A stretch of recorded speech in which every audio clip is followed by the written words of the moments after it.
Deus, ela deve ser exaltada entre nós. Acima de tudo e de todos deve estar a palavra de Deus. João capítulo 5, glória a Deus. A partir do primeiro versículo, que diz assim: depois disso, havia uma festa entre os judeus e Jesus subiu a Jerusalém. Ora, em Jerusalém há próximo à porta das ovelhas um tanque, chamado em hebreu Betesda, o qual tem 5 alpendres. Nestes jaziam grande multidão de enfermos, cegos, coxos e paralíticos, esperando o movimento das águas. Porquanto um anjo descia em certo tempo ao tanque e agitava a água, e o primeiro que ali descia, depois do movimento da água, sarava de qualquer enfermidade que tivesse. 5. E estava ali um homem que havia 38 anos, se achava enfermo, e Jesus, vendo este deitado e sabendo que estava nesse estado havia muito tempo, disse-lhe: queres ficar são?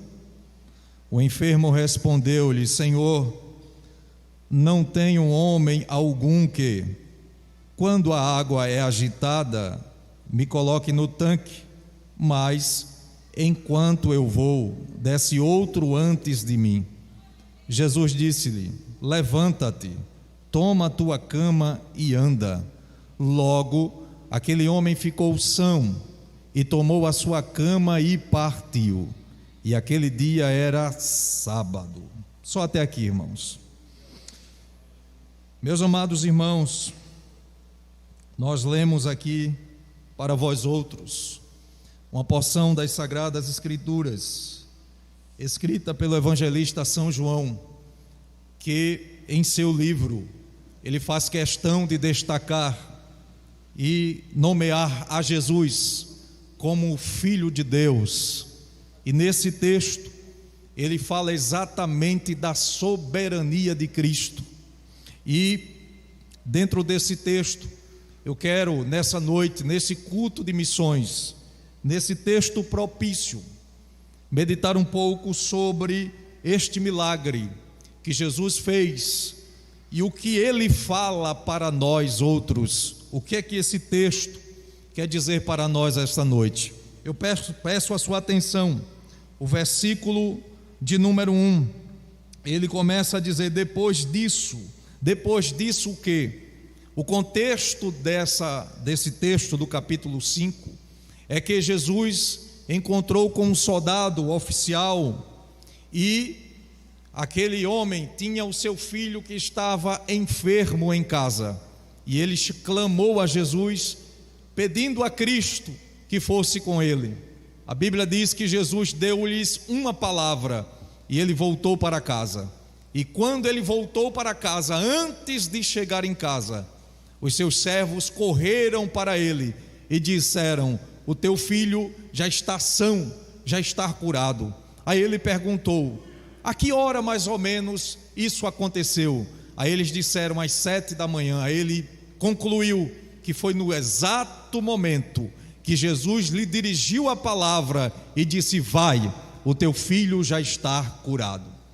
Então, logo após esse milagre, Jesus encontrou no capítulo de número 5 de João este moço, e como nós bem sabemos, Jesus ele faz questão de curar as mazelas da humanidade. Se não fosse assim, ele não teria morrido na cruz do Calvário para trazer liberdade, para trazer salvação, para trazer cura na alma, para trazer liberdade a quem estava cativo.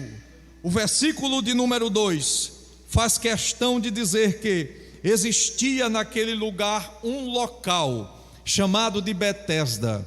Esta palavra Betesda, ela possui muitas variações, mas o seu significado mais expressivo é que ali era uma casa da graça, ou a casa da misericórdia. O texto faz questão de dizer que Jesus desceu para uma festa.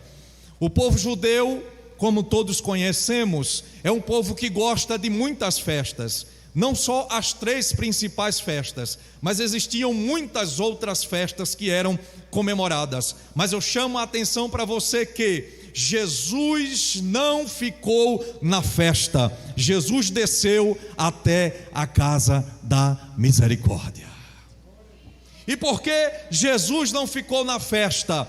Porque Jesus desceu à casa da misericórdia. É porque, irmãos, nós não merecemos, mas o favor de Deus, ele é derramado todo dia sobre nós, e é constante e permanente, porque por meritocracia humana nós não alcançamos, mas por favor e graça de Deus ele está sendo derramado sobre nós. Você concorda com isso? Diga glória a Deus.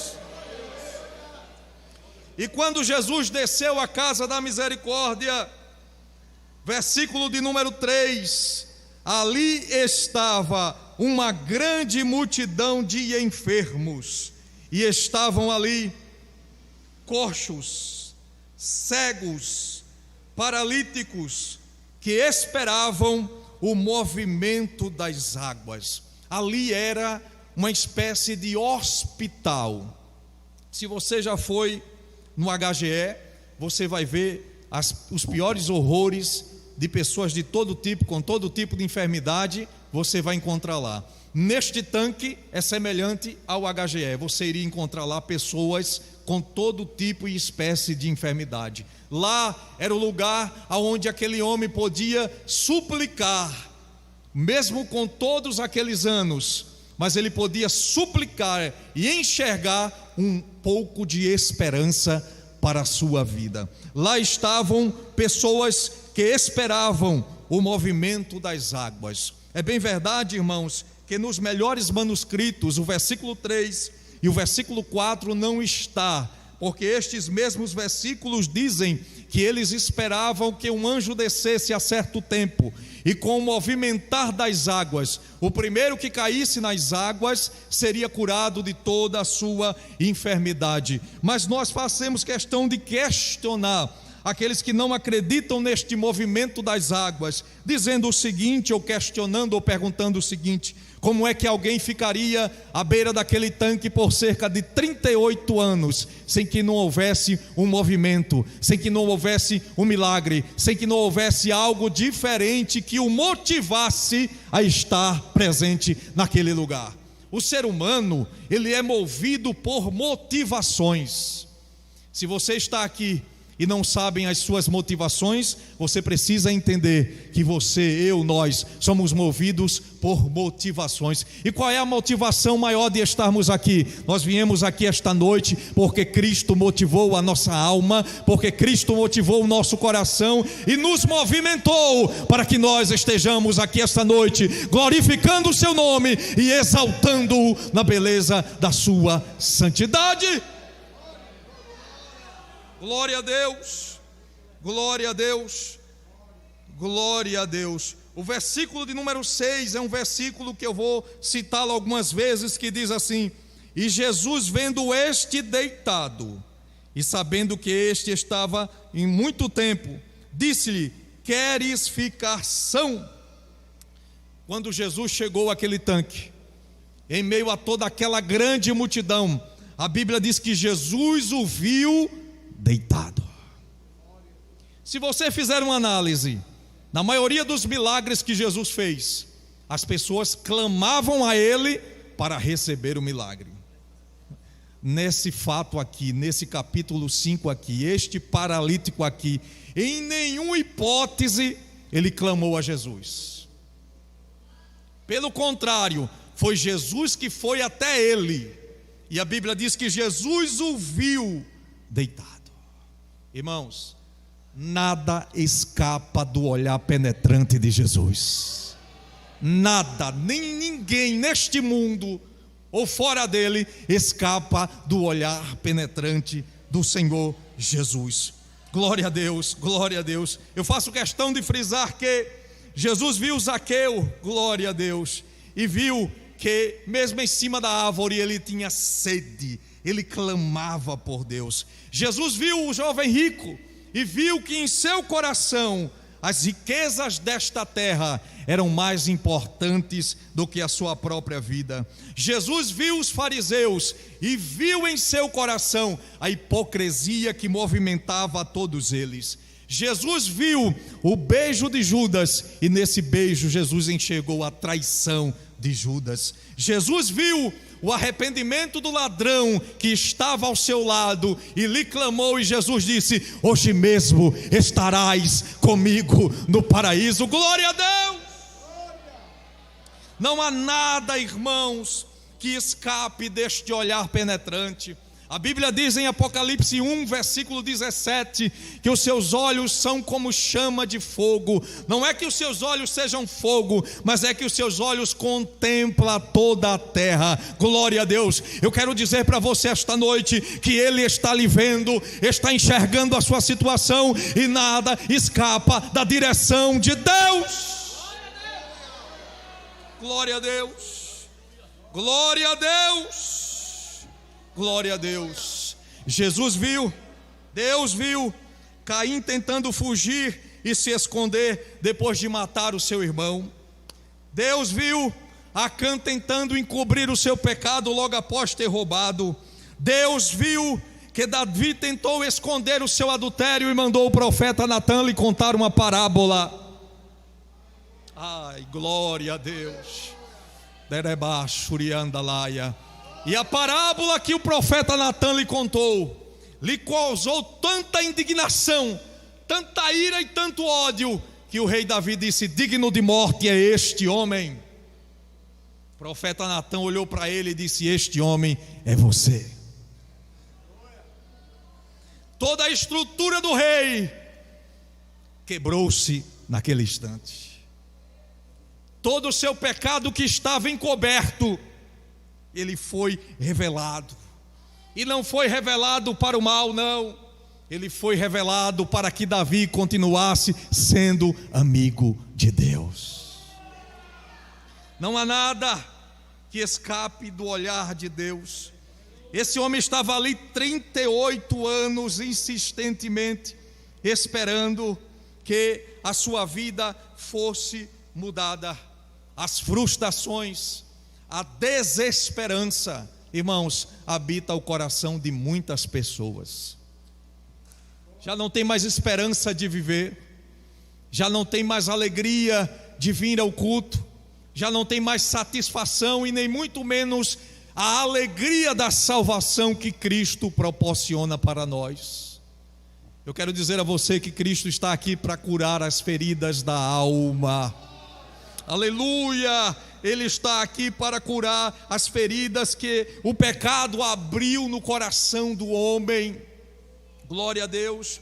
O pecado, irmãos, é a enfermidade que mata, que escraviza e que domina o coração e a mente do homem.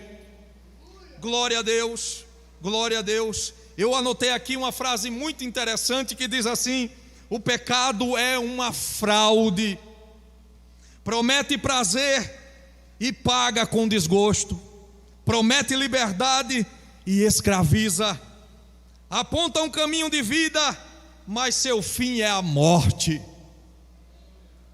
Eu vou repetir para que fique na sua mente: o pecado, ele é uma fraude, promete prazer e paga com desgosto, promete liberdade e escraviza, aponta um caminho de vida, mas o seu final é a morte.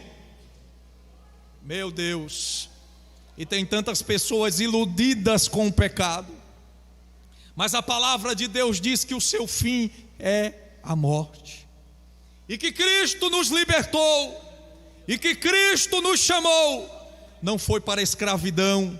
Cristo nos libertou e nos chamou para a santificação. É a Bíblia, e não se iluda com o pecado. A doença daquele homem era uma doença incurável, era incurável. Interessante dizer que Jesus o viu, Jesus o abordou, Jesus sentiu a sua dor, Jesus sentiu o seu drama e lhe abriu a porta da esperança. Você entende isso? Você entende que Jesus, ele sente o seu drama, ele sente a sua dor, ele vê as suas necessidades, ele contempla você do jeito que você é, e nessa noite ele diz para você que abre a porta da esperança. Meu Deus, meu Deus. Quando, irmãos, os nossos recursos se acabam, é aí que o milagre de Deus chega. Porque não chega antes? É porque se chegar antes, a gente vai pensar que foram pelos nossos próprios méritos, pelos nossos próprios recursos. Mas quando os nossos recursos se acabam, o milagre de Deus chega. Para você entender, você sabe por que Gideão venceu a batalha com 300? Para Gideão e o povo entender que não era pelo braço, não era pela força, não era pelo seu conhecimento, não, era porque Deus queria dar vitória a ele. Glória a Deus. Você entende que quando Jesus foi ao encontro deste moço, não era porque ele era bonzinho, não era porque ele estava pedindo, não era porque ele estava querendo, não, ele nem conhecia Jesus, era porque Jesus queria ir ao encontro dele. Isso se chama vontade soberana de Deus. Aleluia. Glória a Jesus. Você foi encontrado por Cristo. Aleluia. Não foi porque você merece. Eu fui achado por Cristo. Não foi porque eu merecia, não. Nós fomos achados por Cristo, porque a sua vontade soberana reinou, pairou sobre nós. Aleluia. Glória a Deus. Glória a Deus, glória a Deus, glória a Deus. O homem estava naquele tanque sozinho. É interessante frisar que, versículo de número 6: e Jesus, vendo-o, estava deitado e sabendo que estava neste havia muito tempo, lhe disse: queres ficar são?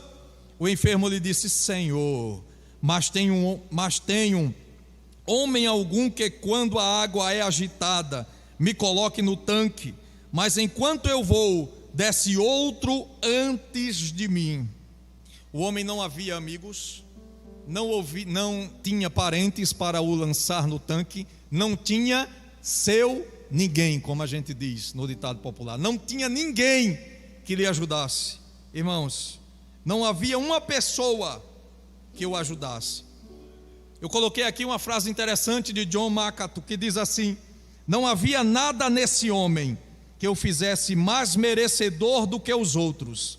Ele jamais havia procurado Jesus, mas mesmo assim Jesus se aproximou dele. Jesus não o escolheu porque previu que ele teria fé para ser curado.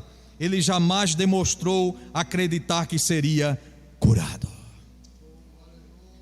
Aleluia, glória a Deus, glória a Deus, glória a Deus. Glória a Deus. Jesus foi até ele porque Jesus quis ir até ele. Glória a Deus. Que texto interessante, né? Que texto interessante. Mas, Senhor, Jesus lhe faz uma pergunta. Jesus lhe faz uma pergunta: queres ficar são? Irmãos, Jesus conhece cada detalhe das nossas vidas. Agora, interessante, o paralítico precisava reconhecer as suas fraquezas, como nós também precisamos reconhecer as nossas fraquezas. Existem áreas da nossa vida que precisam ser curadas, que precisam ser reconhecidas. Eu preciso reconhecer que existem algumas áreas, por mais pequena que seja, que elas precisam ser reparadas, elas precisam ser tratadas, elas precisam ser trabalhadas. Existem pessoas que não conseguem se libertar destas áreas e por isso fica distante de receber aquilo que Jesus quer entregar para ele. Você entende isso? É preciso remover as pequenas coisas que estão no nosso coração. Jesus perguntou: você quer ser curado? E qual foi a resposta do homem? A princípio ele disse sim, Mas logo em seguida ele diz mais. Ele não disse simplesmente sim, eu quero. Ele disse sim e mais. Quando ele diz mais, irmãos, não tem ninguém que me coloque naquele tanque. Ele começa a apresentar a Jesus os obstáculos que nós apresentamos todos os dias, pensando que nunca iremos alcançar aquilo que Ele prometeu. Mas, Senhor, eu não tenho forças para conseguir isso.